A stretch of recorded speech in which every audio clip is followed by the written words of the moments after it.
ഏവർക്കും നമസ്കാരം. നല്ലൊരു ദിവസം നേരുന്നു.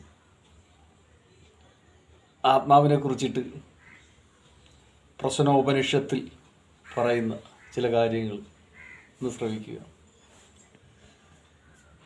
ശ്രേത്രാദിപഞ്ചകവും വാഗാദിപഞ്ചകവും പിന്നെയോ പ്രാണാദിപഞ്ചകവും എന്ന തത്വം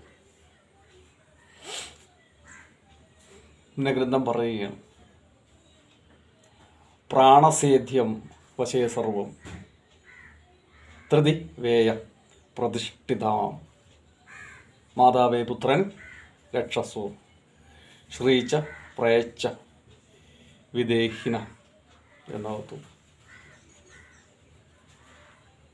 അമ്മ തൻ്റെ കുട്ടിയെ ഗർഭത്തിൽ എങ്ങനെയാണോ കാത്തു സൂക്ഷിക്കുന്നത് അതുപോലെ തന്നെയാണ് പ്രാണനെ ശരീരം കാത്തു സൂക്ഷിക്കുന്നത്.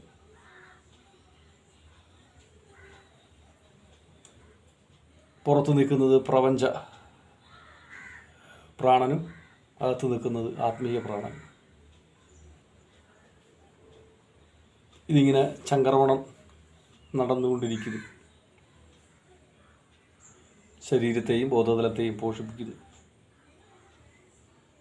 എന്നുള്ള തത്വം. അപ്പോൾ എത്രത്തോളം ശരീരം എന്ന ക്ഷേത്രം തൂത്തു തുടച്ചു വെച്ചില്ല എങ്കിൽ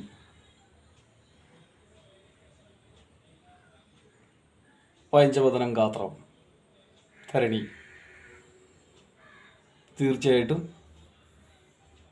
പ്രജ്ഞയായിട്ട് ശരീരം നിലത്ത് പോവും, ജഡമാവും.